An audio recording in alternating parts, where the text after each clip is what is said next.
হে ভগবান, আমি অনেক কষ্টের মধ্যে রয়েছি, আমাকে কিছু সাহায্য করো। আমার কষ্টের কথা এই চিঠিতে লেখা আছে। আচ্ছা মালিক, আজকে যদি ওই মেয়েটা সাহায্য না পায় তাহলে ভগবানের উপর থেকে ওর বিশ্বাস উঠে যাবে।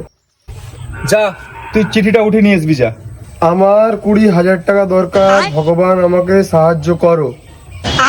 আবে এত টাকার দরকার?